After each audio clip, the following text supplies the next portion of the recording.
What is up, guys? It is the Scarlet Duelist back again with yet another deck profile that I'm confident calling pretty good. This is just an update to my previous made video for Thunder Dragon Invoked. I've got a few updates. They're pretty minor. I think I updated it with maybe 5 new cards, or I guess different cards. They're not necessarily new, but yeah, I changed it around a little bit to help with the changes from the new ban list, taking away instant fusion, which hurt a little bit, but not that much. It's not that big of a deal. We weren't relying on instant fusion in this deck as our #1 play starter or anything. So yeah, it kind of sucks to not have that option as consistently. We're still running one just up front, but I'll show you what I replaced it with and why it doesn't really matter, why it's still a good card in the deck if you see it.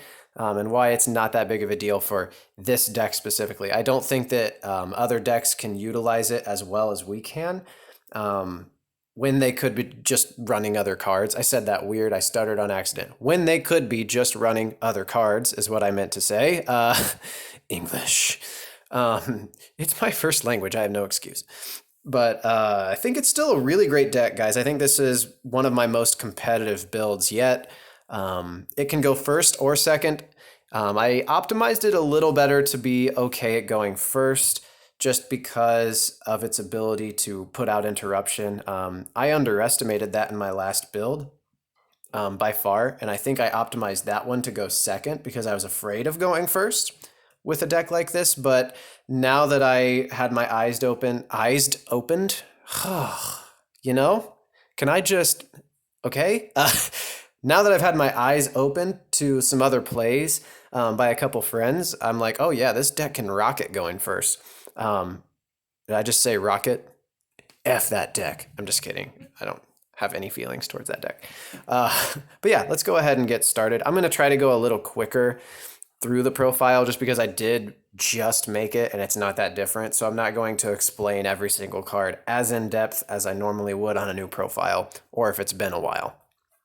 So we've got our 3 Thunder Dragon. You just have to play them, and they're really good for the pops on Thunder Dragon Titan, especially if you can recycle them. Next, we've got Roar.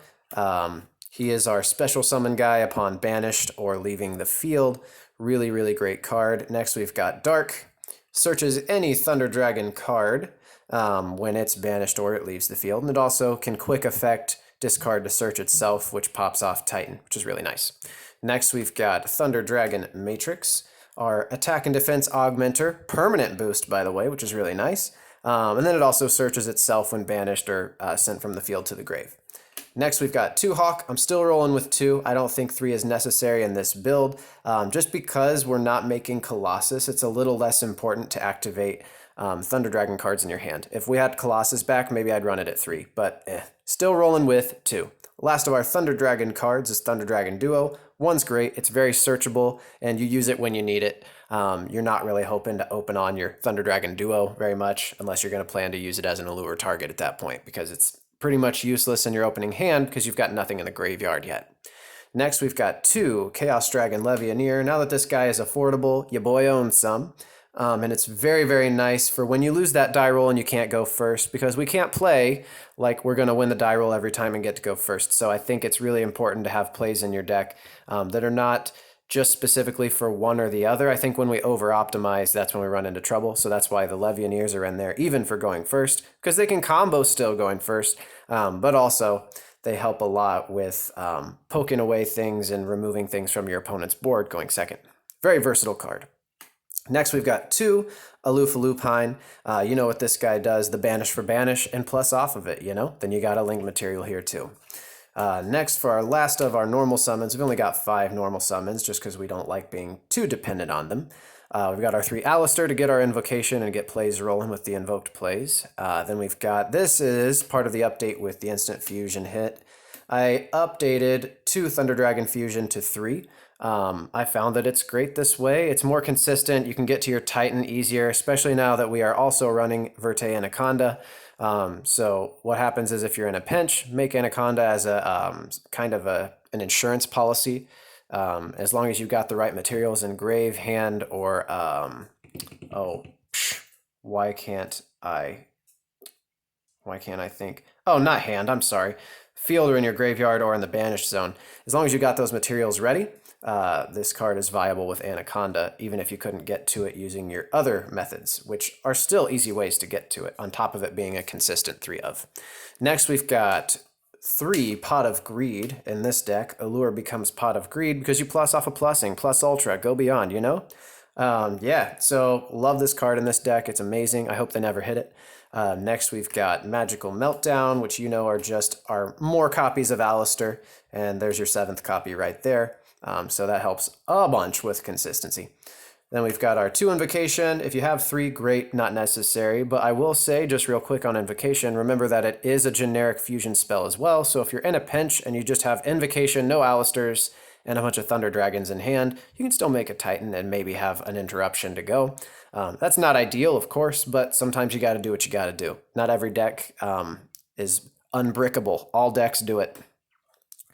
Next, we've got 2 Called by the Grave. I found that 2 was fine. 3 got clunky, and I saw it or top decked it when I didn't want to. And this deck can play through Interruption pretty well. You don't have to get into your Invoked plays to win the game. You'll see why here in a moment. You can still kind of get your Titan interruptions and go, because Titan's not once per turn. So Called by the Grave is fine. Let him hit Alistair, make other stuff, and continue. Next, we've got our 1 copy of Instant Fusion, just because, in my opinion, it's still a useful card even at 1. If you open on it, it's great. You know, get that Kaminari attack. You just made a Titan with a little less material invested, which is still really, really nice. And then Kaminari attack can still be a material for a Raijin and so on. So I still think in this deck, 1 Instant Fusion can be as useful as 2. You're not depending on Instant Fusion to get your plays rolling anyway, so cutting it down to 1 isn't that big of a deal. But I think a free monster for 1,000 life points is fine. That's still fine, even at 1. So you're never going to top deck Instant Fusion in this specific build and be like, dang it, now I get a free monster and I can continue to play the game. So yeah, in my opinion, justifiable here. Next, we've got 1, the Book of the Law, because it's very searchable with Madness, and 1 Gold Sarcophagus because it's just instant plussing and it's amazing. So yeah, there you go. Those are our spells. And finally, we've got 2 Solemn Judgment. This really boosts the deck going first. You can draw pretty easily in the deck, and this allows you to have some more interruption to stop your opponent either from doing, you know, Lightning Storm or other types of effects that will get rid of your board. And it's just really nice. Solemn Judgment can end some people's turns, so you won't even maybe have to use your Macabbas or your Titans or anything like that if you have a Judgment set. So that's why we've run it at 2. Next, we have our extra deck, and then we'll be all done. We, of course, are still running our main boss monster, 3 Thunder Dragon Titan. Really great card, you know what it does. Then we've got 2 Macabre as our main interrupter, if we can get to it, which is a whole lot easier because Alistair is now a 1-card Macabre. I didn't realize that this card existed till my friend James alerted me to it, but we'll get to it in a moment. I'll explain how this is Alistair makes a 1-card Macabre. Then we've got Purgatrio for OTKs, Raijin for an extra interruption if we've got the Book of the Law, or if Kaminari attack ends up in the grave. Kaliga for those stun moments when we just didn't get that optimal hand, but we can stop our opponent from doing a whole lot to us when this guy's out on the field. Borreload because stealing is really nice. I replaced Griffin just because now that Instant Fusion is gone, we have a little bit less opportunity to get free monsters on the board and easily make a Griffin. But Borreload, we can still kind of, I think, get there at when the time is necessary. And I know this is also a Link 4, and you're probably like, how is that easier? You just replaced a Link 4 with a Link 4. I guess what I'm saying is if I'm in the late game using Instant Fusion to create a Link monster, I would rather make Borreload and steal than make a Griffin and just have kind of a thing sitting there at this point in the game. So yeah, I just found that Borreload was a little more useful, especially now that we're limited more on resources. I'd rather spend it on this guy. Next, we've got Nightmare Phoenix for some back row removal. Obviously, we've got some removal within the deck, but it's nice to have some in the extra deck too. We've got Alistair as an extender and just a free other Alistair if we don't actually see the real Alistair, which is nice. And then we've got, I'll actually save this one. We've got Predaplant, Verte, Anaconda.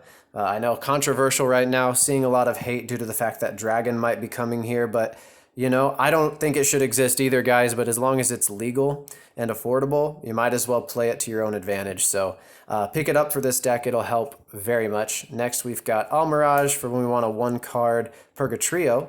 And then we can link off Almirage into Secure Gardena, which turns our Alistair into a one-card Makaba, which is going to be fantastic in Master Rule 5.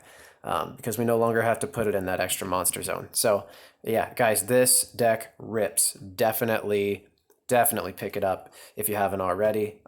Those are my updates, and so far I've seen a lot of success with it online. Unfortunately, that's the only way I've been able to play it. So I know sometimes those results can be skewed, but I do think it's absolutely worth picking up and playing. It's really fun, especially if you enjoy Invoked and you enjoy Thunder Dragon, but you're sad that Colossus got banned. Anyway, guys, that's the update. Thanks for watching. I hope you enjoyed it. If you plan to purchase any of these cards, be sure to use my TCG affiliate link at no extra cost to you, but it does boost my channel a little bit. Allows me to get more shiny cardboard to do things like this for you. And also be sure to buy enough playmats that I no longer have to work again. If you want a playmat like this or more with different artwork on them, take a look at the link in the description of my channel below. Just like with the TCG affiliate link, it's all right there. It's all in the description. And yeah, support me so I don't have to go to work ever again, guys. That's what I want. Do it. Get it done. All right. Thanks for watching. Subscribe, like the video. See ya.